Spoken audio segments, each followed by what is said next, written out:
is playing a game that's very dangerous. In other words, I feel that it is trying to somehow escalate the conflict between Hezbollah and Israel by putting pressure on the Lebanese government to somehow, decide to marginalize Hezbollah's role inside Lebanese politics.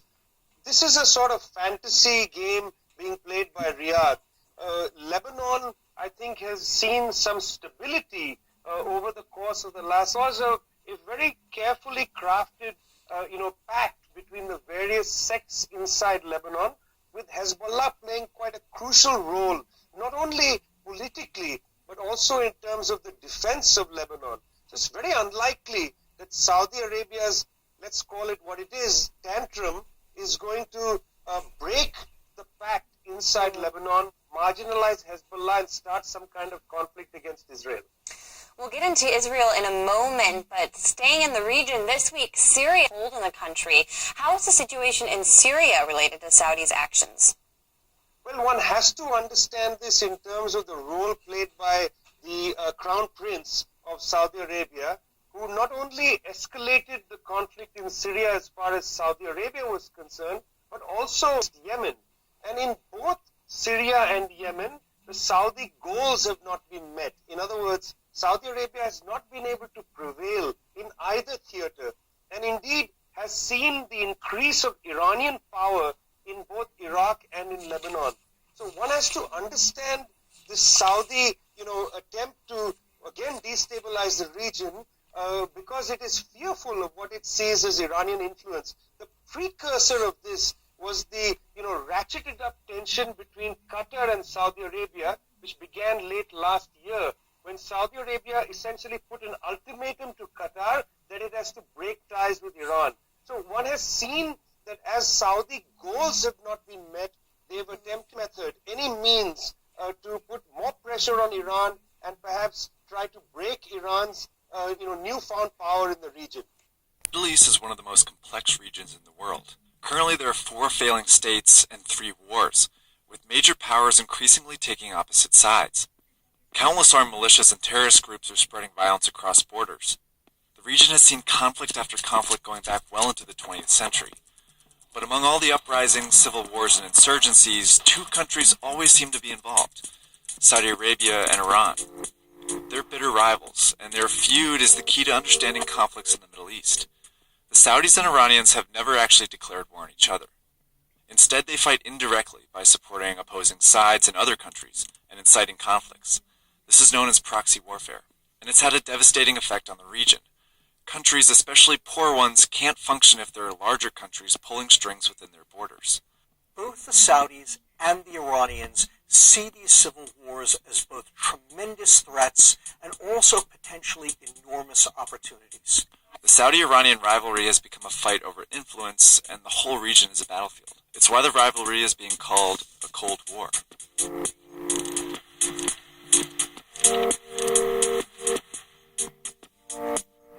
The most famous Cold War was fought for 40 years between the United States and Soviet Union. Looking forward to the day when their flag would fly over the entire world. They never declared war on each other, but clashed in proxy wars around the world. Each side supported dictators, rebel groups, and intervened in civil wars to contain the other. Like the US and Soviet Union, Saudi Arabia and Iran are 2 powerful rivals. But instead of fighting for world dominance, they're fighting over control of the Middle East. In order to understand the Saudi-Iranian rivalry, let's go back to the origins of each country.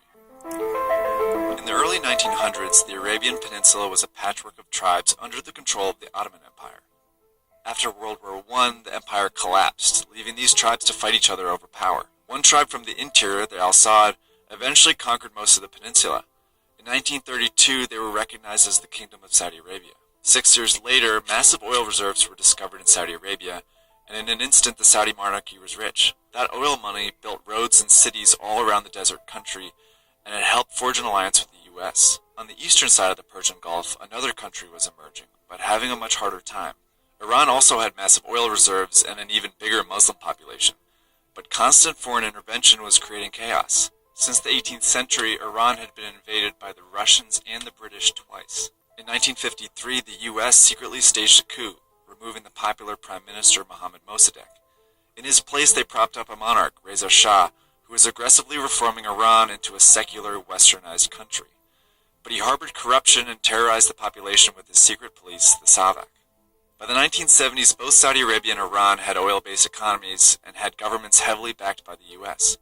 But the feelings among each population were very different. Ultimately, at the end of the day, the Shah of Iran, powerful as he was, simply didn't have the same control over his people or ultimately the same legitimacy and affection that the Saudi people felt toward their monarchy at that point in time.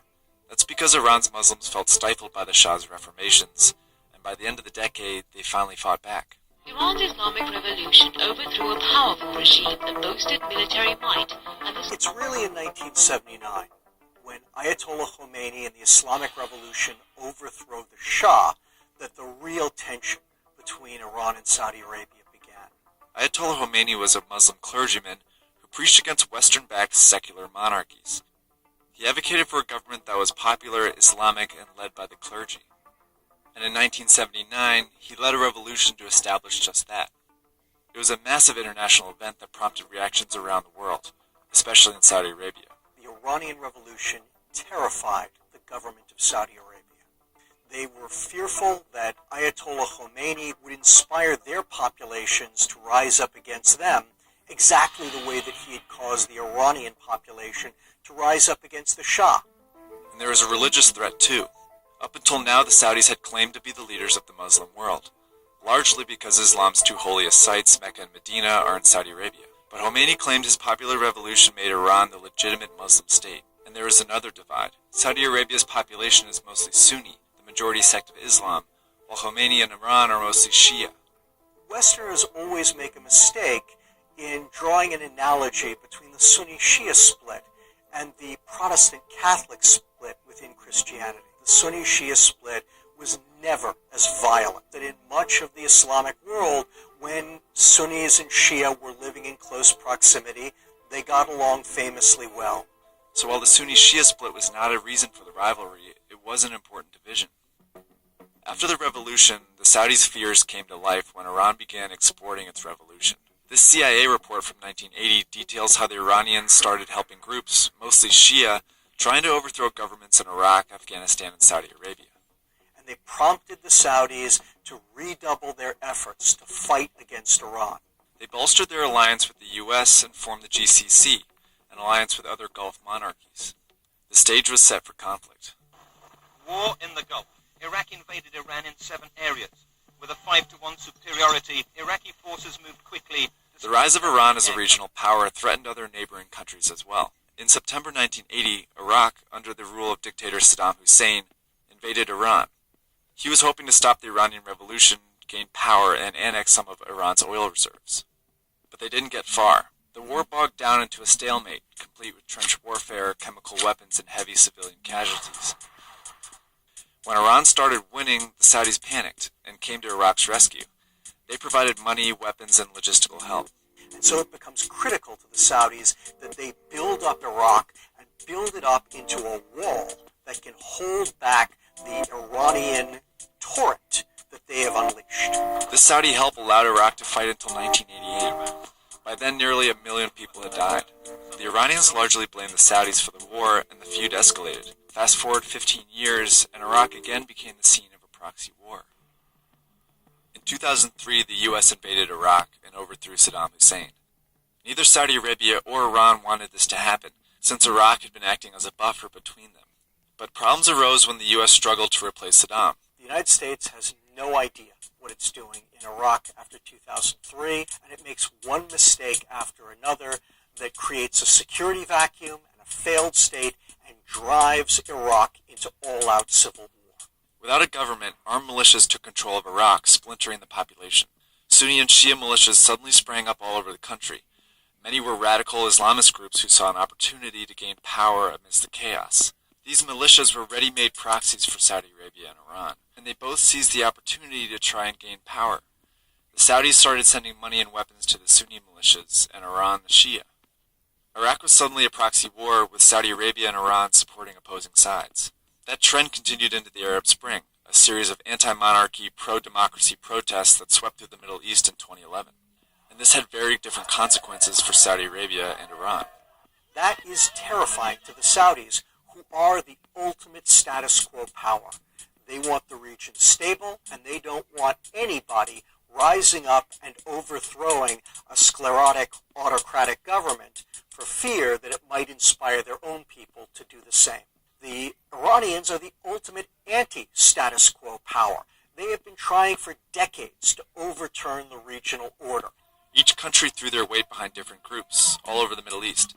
Just like in Iraq, the Saudis began supporting Sunni groups and governments, while Iran helped Shia groups rise up against them. For example, in Tunisia, the Saudis backed a dictator while the Iranians stoked protests. In Bahrain, Iran supported Shia leaders seeking to overthrow the government. Saudi Arabia, in turn, sent troops to help quash the unrest. Both got involved in Libya, Lebanon, and Morocco as well. As Saudi Arabia and Iran put more and more pressure on these countries, they began to collapse. Now the feud has gone a step further, with both countries deploying their own militaries. In Yemen, the Saudi military is on the ground helping the central government. They are fighting the rebels called the Houthis, who are an Iranian proxy group. And the reverse is happening in Syria. The Iranian military is fighting side by side with militias, some of them extremist groups like Hezbollah, in support of dictator Bashar al-Assad. They are fighting rebel Sunni groups who are Saudi proxies. The more civil wars that broke out in the Middle East, the more Saudi Arabia and Iran became involved. Neither the government of Saudi Arabia nor the government of Iran are looking for a fight. But the problem is that these civil wars create circumstances that no one could have predicted. Both the Iranians and the Saudis feel their vital national interests are threatened, are in jeopardy, because of different things going on in these civil wars, things that they blame each other for. Now the Cold War is drawing in other countries. The Saudi government is threatening Qatar, a tiny Gulf state that was developing ties with Iran. Meanwhile, in Syria and Iraq, the terrorist group ISIS is nearing defeat, and both the Saudis and Iranians are angling to take control of that territory. It's a Cold War that's becoming incredibly unpredictable. As the Middle East continues to destabilize, it's hard to say how far these countries will go.